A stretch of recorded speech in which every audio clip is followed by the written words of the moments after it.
Hi, I'm Tinny from minibulldesign, and today I'm out in the factory, the Echo factory, and I'm all done for the day. I've finished building. Now this morning I came out and only had about 5 orders, but some of it was the stuff I didn't have, so I had to make a bunch of lid blanks, and I had to make a big gulp, but I got it all done.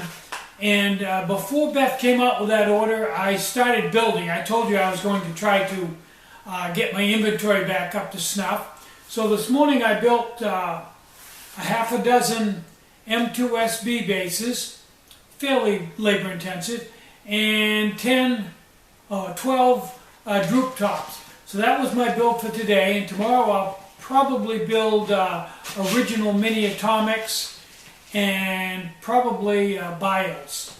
Not sure on that, depends on how things going. But anyway, it's a really drizzly, overcast, rainy day. Raining pretty steady all day. It's in the low 60s. Not much of a day for doing anything outside. Now, the tent that I bought, just comical, I pitched it out there a few days ago. And it's been raining all night and all day. I went out today and climbed into it, and it doesn't leak anywhere. I'm surprised. It's just a $50 Walmart tent, but doesn't leak. That's pretty nice. It's made out of pretty good material, and it's got a bathtub floor in it. You know, for a cheap tent, it's not bad. The only thing it doesn't have is it's not super lightweight, and that's probably the reason why it doesn't leak. It's made out of some decent material. I'm not a real big fan of these super lightweight tents because they're lightweight, but they don't perform very well in the rain and the wind, I've found. But anyway, that's neither here nor there.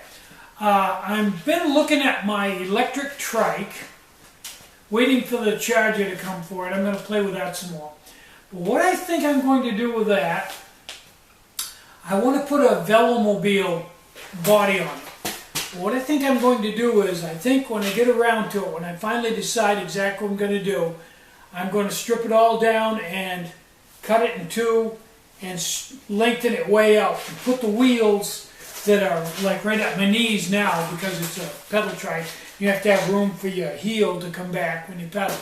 Well, since I'm not going to have pedals on it, I'm going to move the wheels forward about 2 feet and then put a recumbent seat in it that lays down, so you're laying right down in it with the windshield right here with the pylon for windshield, and make it a real low profile, sleek deal.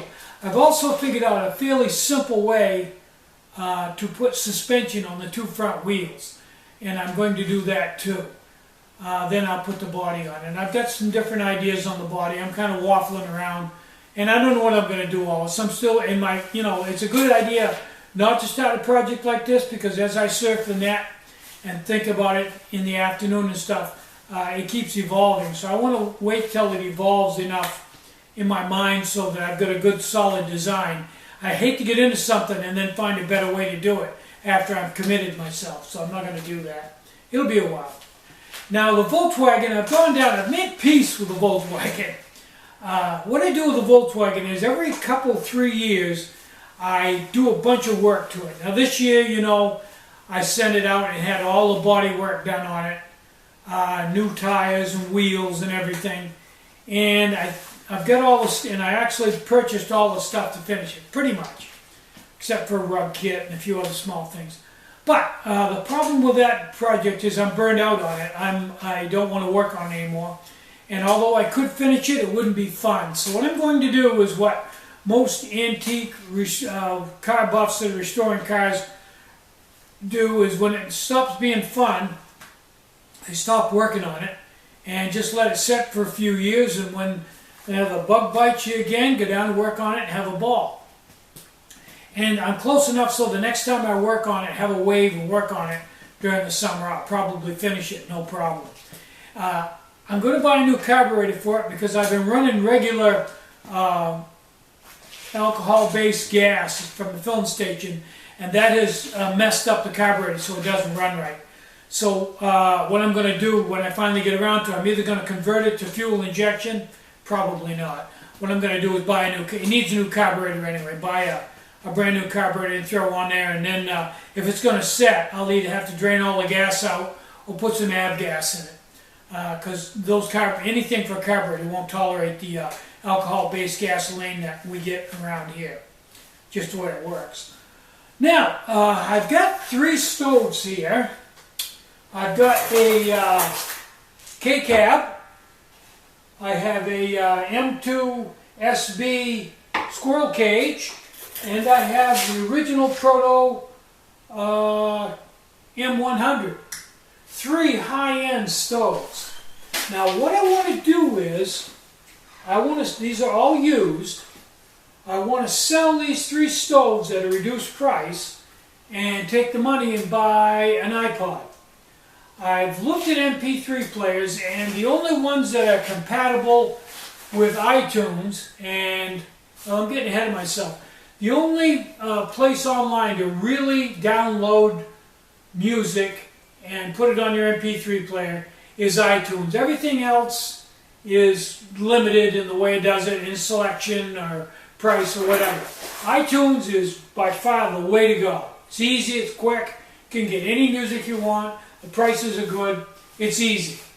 Now I have 2, maybe 3, I know 2, at least 2 MP3 players, well actually 4 altogether, but 3 of them are the same thing.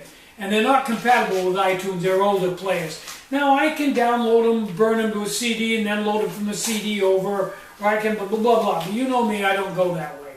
What I want is a regular, small, little tiny iPod, brand spanking new, state-of-the-art, blah, blah. And don't get me wrong, I've got money enough. I can just go buy one, order one on the internet, or drive over to Walmart and have one here in a half an hour.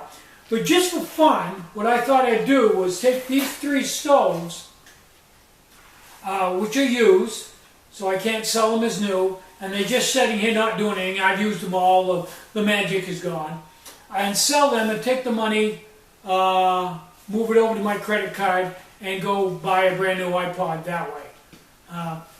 Just an idea. So, I'm not exactly sure how to do this. It's quite a bit of work to list them on the website, taking pictures and all that. So I guess what I'm going to start out with is, if you want a K-cab or a squirrel cage M2 SB or a K100, M100, email me at stick40@tdstelme.net and make an offer. And the highest offer, I'll sell them. Between the 3 of them, I'll get enough to buy a new iPod.